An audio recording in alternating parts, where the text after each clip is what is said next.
Hey everybody, and welcome to another episode of the Copacast. I'm your host, Will Lisak, joined by Coach. What's up? And Correa. Reppin'! Alright, in this episode, this is our final episode, guys. How do you feel about that? That's really depressing. There's been so many last this and that's lately. I can't handle it anymore. I know. Can we do this anyway? I can't handle another we're done after this. I know. We can do it after we graduate. Yeah, let's do it. Alright. Alright, so in this episode, we're talking about the job search and the future. First topic is, have you guys applied for jobs / do you have a job? Or if not, what are you looking to do after college? And then we'll talk about where you're looking city-wise, the next step after college, after you get a job. Do you have a backup plan if things don't go according to plan? And some job applying tips for those listeners out there. So let's start with our first topic. Have you guys applied for a job / do you have a job? Take it away, Coach. Okay, I guess technically you could say that I have a job, but I only have a job for the month of May. That's a start. Yeah, so... And it's a cool job. Oh, yeah. No, I'm not talking it down, but, last May I interned with an IndyCar team, Ed Carpenter Racing, Nice. Public relations intern. That was, super awesome. And then this year I'm doing the same role, but basically she's made me a PR assistant just kind of to help me title-wise moving forward. I'd love to try to do something in that field, but on the totally other end of the spectrum, I'm also applying to several different police departments in the Indianapolis area, Fishers, Avon, and Brownsburg. So I don't know. It's kind of, if something happens with IndyCar, I'll take it, but if not, I'm really excited about going into law enforcement too. Nice. How about you, Correa? Well, let's back up a step here. I'd love to talk about myself, but let's talk about Coach for a second here. Let's talk about the man, the myth, the child of Sergeant Major Captain Dietz, Coach. Okay, so there's two things I know about Mr. Coach here. One, he likes automobiles. True. Two, he likes justice. So let's break it down here. It's in your blood. It's in his blood. So he hasn't really gone over this, but a lot of his family is in the law enforcement field, and it's something that he's kind of been around his entire life. Something that a lot of us in the house have heard about, but you in the audience might not know is his family has really been a presence in law enforcement in the Indianapolis area, and it's really. Some might be able to even tell that it's affected his personality in really great ways. Coach is all about the justice. If he saw kids having a lemonade stand, he'd be like, "Yo, you got a permit for that?" This guy is all okay. That's not at all. What? I stopped the other day and I bought lemonade off this little girl. I didn't ask her about a permit. That's absurd. I was just teasing. Would you be Would you be a strict cop? Ooh, good question. It totally depends on, and I don't want to get into that, but I think it totally just depends on what you're talking about. I think there's no leeway with certain types of people. So are you saying that the law is not black and white? I would say certain laws, yes, I would say are not black and white, I guess. Okay. What is it? It's the court case that identified things as obscenity, which were you can't define it, but I know it when I see it. Sure. Yeah. There's all kinds of gray laws. But anyway, right. So I think it's interesting because if Coach, you're if Coach were to do two things with his life, those are the two. So hopefully, I think that the IndyCar would be a little bit more different for him, and he could go into law enforcement afterwards, so I hope that pans out. But either way, this is hearing those two are the most Coach things imaginable. That's awesome. Yep. That's what you want, though. You want to do what you want to do. Yeah, I'm excited. I still have two doors open, I guess, right now. Yeah. Correa, what are you doing? Oh, way to call me out, Coach. Okay. What are you doing right now, / Jeez, I'm not prepared for this, dude. You're so prepared. Your answer is so straight. Yeah. Hi, everyone. Correa here. Well, I guess one thing I could say is that, I was really lucky enough to be accepted into a fellowship here in Indianapolis. What's a fellowship? Let me tell you, a fellowship is... That's a good I can't question. even tell you, but I can give you the definition I have created. And so, to me, a fellowship is an outlined path with which you follow a career and lead into a future career. And so, if you're going into a fellowship for technology or for product management, you start in that field, and what it does is it guides you in more of a straightened arrow towards your objective of becoming someone with a presence in that field. Okay. And so my fellowship, it's a tech fellowship, and so, through it, I expect to have a significant background in technology as well as a significant set of experiences in technology by the time I'm done with it, which puts me ahead of, some others that may not have as direct a career path. And, I was very fortunate in that it fed into, the company I was working for last summer. And so I will be working for Angie's List once I graduate. And I'm very lucky, I'm very fortunate, and I'm very, appreciative of the offer I've been given and the opportunity they've given me. And so things are a little bit easier for me than some people because I've had this worked out for months now, maybe since even December or November, that I'll be working for Angie's List. And, it's given me an interesting perspective in the sense that I've had this set for a while and I've been very comfortable with it. And I've known, my salary, I've known theoretically where I'm going to live, but I've also been able to be comfortable senior year, and I've been able to focus on my studies and not focus on what's going to happen afterwards. Oh my goodness, I am extremely stressed about what is happening, and I have to worry about getting a job on top of everything. That sums up my life right now. Okay, so I spent all of spring break sitting in my room in my mom's basement applying for jobs. I applied for 37 jobs over spring break. 37? 37 Yeah, jobs. wow. Yeah. And applying for jobs is a lot more work than it sounds It's a like. bit. Second. Yeah. So Boy. I applied for 37 jobs, right? On top of that, I'm taking 19 credit hours now as a senior just because I switched my major and had to make up all those classes.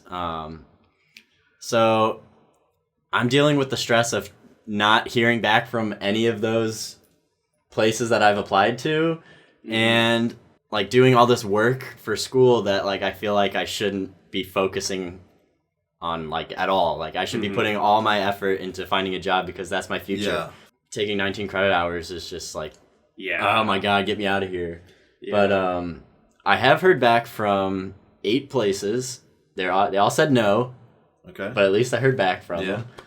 them. Your applications weren't a waste of, like, they actually exist. Yeah, They received them. They received them, yeah. they have. The only thing that is like really discouraging is that like I've applied at like some companies that I wouldn't want to work at anyway, and I feel like I'm better than, I guess. And I got like rejection letters from them. I'm like, oh my God, if I got rejection letters from them, like who's Yeah. gonna take my application and be like, oh yeah, we want this guy. Yeah. So, but I do have a semi backup plan, but we'll get to that later. So, just a question for you, Will. And I think this is a good question for, others that are listening to the podcast to hear. But would you equate the feeling of, not necessarily getting into the jobs that you had planned that you're, the jobs that you formerly thought, I may be above this job or I may be overqualified. Would you equate that to not getting into the colleges that were your backup schools? Yeah, I would. Okay. And I think that's interesting because it's, when you get out of high school or when you're a senior, you're like, I got to apply to college. And then you hear back from here. And then when you have this mindset sometimes that you think, these are the schools I want to go to. These are the reach schools. These are the fallbacks. And, there are going to be instances where you don't get into the fallbacks. And you might not get into any of the other reach schools or the goals. But I think it's interesting to kind of wrap your mind around the fact that that struggle doesn't necessarily end with colleges. It continues into your life of applying to anything. And I think it kind of boils down to the fact that we have these expectations and perceptions of ourselves that we live our lives by. and it's hard to see them, in a way, tested. And I think that, it's really one thing to really take to heart in the fact that there are struggles that you're going to face before you even get to your senior year of college, but don't ever think for a minute that they were useless or that they're over. They translate directly into your future and into the real world. And just as Will's been, having his own situation with applying for jobs and, not necessarily getting in everywhere he thought he might, a lot of the people viewing or listening to this podcast might find themselves in a similar situation. And I think it's important to know, that's not necessarily the end of the world. Will, you're not a up because you didn't get into, some of these places. It happens, A lot of them expect you to have 3 years of experience, and it's how do you want me to apply for an entry-level position with 3 years of experience, I feel like that people just put that just to make it look harder, competitive, But yeah, no, that's a good little speech you gave there. Mm-hmm. I think that it's hard and it's frustrating. Rejection's hard no matter who you are. Yeah. And I think rejection's hard no matter how old you are. But I think what Will's going through is not uncommon, first of all. Right. And it's also not, a reflection of his character or his background and abilities. Yeah. I think it's more so a reflection of the world we're living in right now. Mm-hmm. It's definitely all about connections. Mm-hmm. It's all about connections. Yeah. And I'm just going to keep applying until someone bites. So it's a numbers game. Yeah. So what cities are you guys looking at? Because I'm looking at getting out of Indianapolis. The Valley. I'm looking anywhere, pretty much. I'm looking at California, in the LA Burbank area. I'm looking in Seattle. I'm looking in Chicago. I'm looking in New York. I'm looking in Houston. So those are all the cities that I'm looking in. I personally just want to get out of the Midwest. Ideally, I'd like to be in California because that's where the film industry is, and that's my dream job would be to work in film. How about you guys? For me, basically, if IndyCar pans out, I'd be kind of stationed here, but I'd travel a lot. Obviously, with a certain team, I guess, if something were to come to fruition in that way. I'd be traveling around the country to all the different races on the weekends and stuff. But as far as the police departments go, I'm pretty much looking north side of Indianapolis right now. I've thought about branching out, and I definitely want to live somewhere else at some point. But I've got to get a couple years under my belt, somewhere around here first, while kind of with my ends, I guess, with my dad and my uncle, just to start out, I guess. I've been fortunate enough, Correa speaking here, just to have had exposure to a lot of different cultures as well as geographical locations. I've been to the West Coast, I've been to the East Coast, and I've been to Europe, thankfully. And, I've been really lucky with those opportunities, but, I'm not necessarily tied to any of them. I don't have anything against the Midwest. I think there are definitely parts of the Midwest I really enjoy. I think it's a friendly area, and I think that the fact that I can walk in the morning and say good morning to strangers is nice, and I enjoy it. And that's something that's sometimes very specific to the Midwest.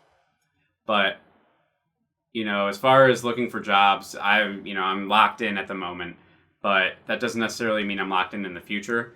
And I'm very open to going somewhere else for a period of time, just to kind of get experience outside of the realm of my comfort zone. But right now, after graduation, I would very much like to, and I'm very glad I'm getting my start in Indianapolis and, in the Midwest, because it's a big transition. It's not easy. I'm having a hard time sometimes just thinking, holy goodness, myself and my roommates are all moving out of this house one day, and I'm going to watch all of them leave, and I will never live with them again. And, these are real things. These are realizations that you're going to have, and they're moments that are going to happen. And I'm going to watch some of my roommates turn in their keys and then leave this house, and I may never live with them again, which is more than likely. And, I want to stay here after graduation immediately because I would like to, for this major change in my life, have a support system that I know works. And being here and being not necessarily with my friends but around them, I'm allowed to see them. And, if I have a rough day at work or I have a very difficult transition into the working world, I'm able to come home and call up one of my friends. I'm able to call Coach if he's around, Will if he's around, and say, hey, I've had a really, really bad day, and do you think we could meet up, grab a beer, and just chill again like normal? Because that's what I need. And I think having that support system is something that's really important when you're making such a big change, which is why, I'm very comfortable staying in the Midwest for now. Yeah. So you said that you already have a job lined up. What is the next step now that you have a job? Yeah, so now that I have a job lined up and I know where I will be, mainly operating, it's where am I going to live?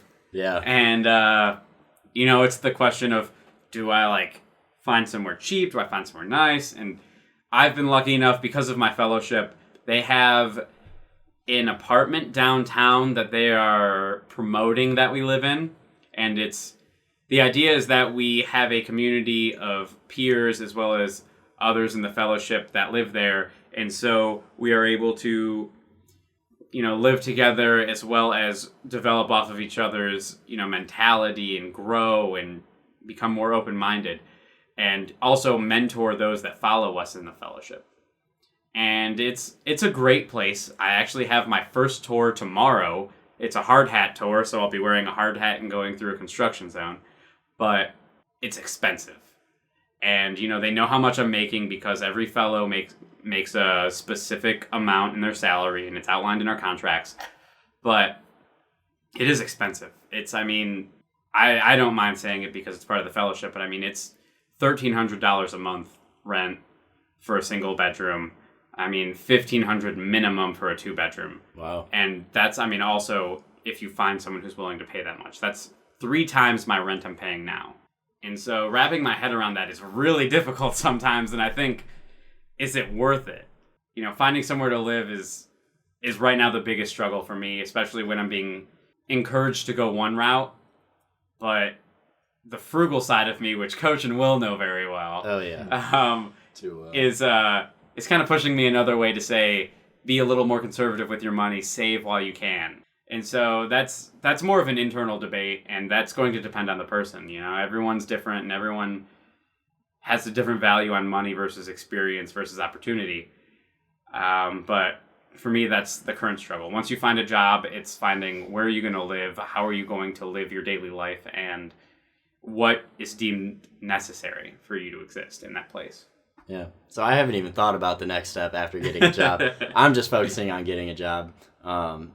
So going into backup plans, my backup plan, I mentioned earlier I had a backup plan. My backup plan is, so I worked at an engineering firm in the marketing department as a graphic design intern over this past summer. And they liked me so much, they had me come back and work for them over winter break, and I did. And my boss told me during winter break that she was going to talk to the CEO and try to see if they could create a full-time position for me there. And I actually am going to hear back from them within a week. Oh, wow. Yeah. I didn't even know this. Yeah. So if that all happens, it's a 5-minute drive from my mom's house. So I would probably live at my mom's house for a year and save some money, pay off my student loan debt. But that's my backup plan. Which is a hell of a decent backup plan. Depending on how well it pays and how if I can't find any other jobs, or if I find some other jobs but they're not exactly what I want, then maybe I'll just go into it because I'm familiar with it and just do it for a little bit and then try to branch out from there. But yeah, that's my backup plan. Coach, tell us about yours. A backup plan? Yeah. I don't know. It's kind of my backup plan, I guess, to go back to the next step.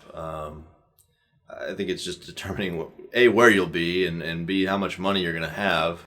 I have no problem, spending the first year at home. Also, it's kind of regardless of where I end up among my options right now. I could live at home for a little while, and that's fine. Just to get some kind of money under my feet, kind of a thing. But backup plan, I don't know. I guess I would probably just go. This sounds bad, but kind of go down to a lesser department, so to speak, as far as police go. I mean, there's no way I can't get a job as a police officer somewhere. I mean, that's kind of unfeasible. I mean, a 4-year degree. Does having your dad in the force help you get a job? It could. I mean, I'm definitely not leaning on it. I'm like trying to be as independent about it as I can. But I mean, I can't help that people in this area know who my uncle and my dad are. So I mean, and they are pretty big names as far as investigations go on the north side. So I can't run from that. I don't mind using that to just get started out, but then I build my own name and my own, legacy, so to speak, within law enforcement. I don't know. I find it interesting, like for you, Coach, that as far as, your potential plan for you is going into law enforcement, like having that family in it is an advantage for you, but it's also like an obstacle for you to overcome in your own, forging your own path.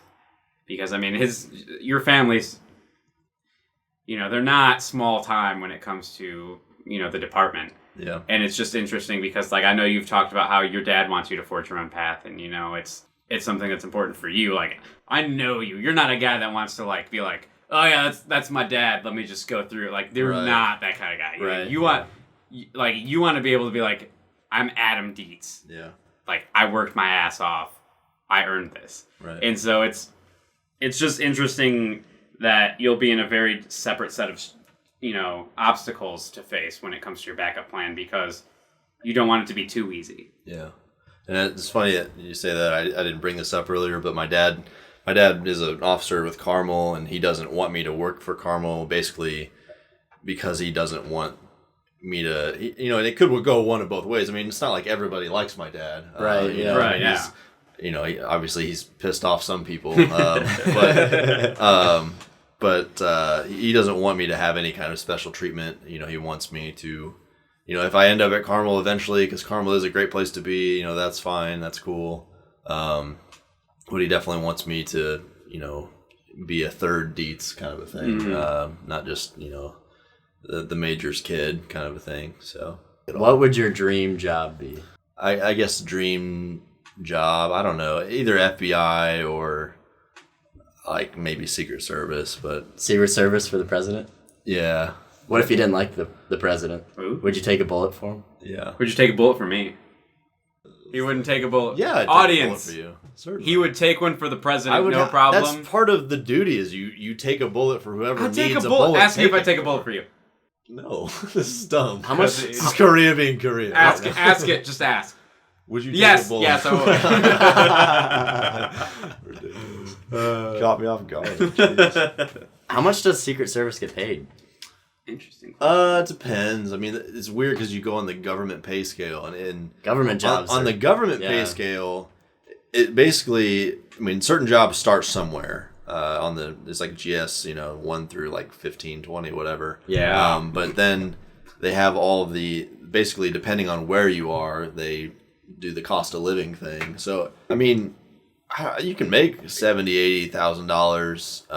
I mean, if say theoretically I'm 5 years in and I'm an FBI agent, I mean, I'm probably making 75, 80. Like, that's pretty good. pretty easily. Yeah. Yeah. And I mean, I feel like once you hit that federal level, for you, it's not even the money. It's just that more sense of like, I am doing things on a bigger scale. Yeah. Yeah. And the benefits are just, I mean, you can't even start Unreal. to talk about the benefits. Your health insurance. And is probably any good. relocation. I think the coolest thing, the thing that excites me about the FBI is that they send you around the country. I mean, you don't know, you go to the FBI Academy and you get accepted or whatever, and then like you put like your top 10 cities or something, but you might end up in, Timbuktu. Uzbekistan. I mean, yeah, I mean, but I think that's an exciting thing, and you would move 2 or 3 times before you could kind of have any seniority to say, okay, I want to settle down now. But I think that's cool. I would love to live in like several places. It probably would be stateside. And I think it'd be That cool. brings up an interesting thing that I haven't really thought about. Like, I don't know where I'll be in 3 months. Right. or you know, like Yeah. It's scary, man. we're at this time in our lives where we have the choice of where we want to be, where we want to go, what we want to do. To some extent, you know, like it's crazy. Yeah. You have the freedom. I mean, Yeah. We're so used to the status quo and just like going on every year. It's just like, okay, sign up for classes. I'm going back to school. Yep. And now literally anything can happen, and it's just absolutely your decision. Yeah. To make, It's kind of like college, but just like choosing a college, but on a bigger scale. Yeah. Yeah. Yeah. Which goes back to what I said. But All right. I mean, it really feels that way. Yeah. Yeah. Don't leave, coach. All right. So our final topic I'm going anywhere. is job applying tips. Do you guys have any tips for our viewers out there on how to apply for jobs or what to do while you're applying for jobs or anything like that? Correa. Yeah, I'll give it to Correa on that. Yeah, I mean, the biggest thing for me, and I think the best tip I can give anyone from my experience is network, network, network. I mean, I was lucky enough to, have the opportunities I've been given and accept them and, take a lot of chances. But the only reason they've panned out is because I've been able to meet people that have connected me well and people that have believed in me. I mean, I have made mistakes. I have failed. I have let people down in my life. I am a human being. Everyone does that, and that's okay. But the important thing is knowing enough people in the right places to the point where your skill set and your abilities and your personality connect you to someone similar that is in a position to give you a job or put you in employment. And that really is what's most important in my mind when it comes to searching for a job is networking, because you will rely so much potentially on the people you know to help you find a job that it's terrifying. I mean, if you're going and applying, places like Silicon Valley like Will is, and you don't have a network that far, which is, it's not uncommon. It's very difficult from Indianapolis to have a network in Silicon Valley. Yeah. You have a lot of things against you. You don't have your foot in the door anywhere necessarily. You don't have a name for yourself already. You are working against people that have those things and people that have a skill set that is comparable to yours. By having a network, what you have is not only a skill set that's comparable to others, but name recognition with people that might potentially have influence, or people that just might know of opportunities you don't even know exist. Yeah. The fellowship I'm a part of, I know of because of my internship and the people that, were in coordination of that. I knew them. We were very close. I was very, very appreciative of their efforts, and I respect them extremely heavily.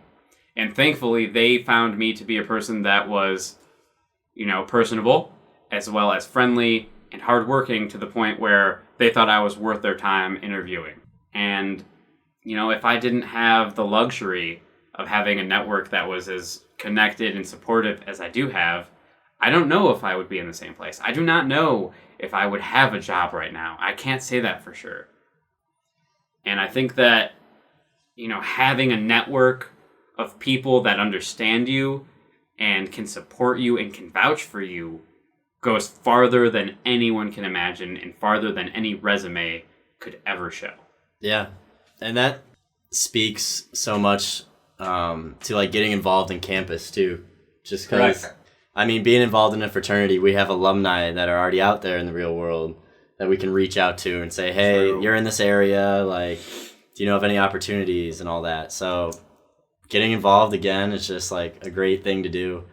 My tips would be record every job you apply for. Make a Word document.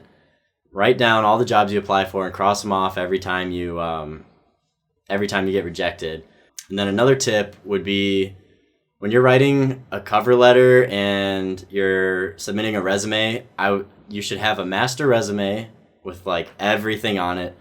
And then if you're applying to different types of jobs, make a smaller resume with all the stuff that's like relevant towards that job and submit that, and have a cover letter, have like a template cover letter for each type of job you're doing, but go in there and for each job, edit it and make it more relatable to the job that you're applying for, because as specific as possible. Yeah, as specific as possible, because they want to see like if you've like paid attention to them and like you know about their company, and they don't want to read through. They're going to be reading through a ton of cover letters, so they don't want to read through a bunch of just like standard stuff. Yeah.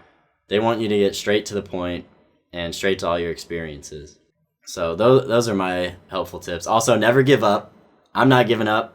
Don't give up. Never give up. Trust your instincts. Yeah. Coach, you got any tips? I guess my tips kind of go off of Correa's, but I mean, you know, some people are good at just naturally networking and actually reaching out to people and making those connections. I guess the way, I'm not really that good at that, but the way that I've done that, I don't know that I really did it on purpose, but I've had several different jobs since, I mean, between high school and now, I mean, jobs or positions on campus or whatever with advisors. And I just can't, and I mean, this is really obvious, but some people just don't think about this.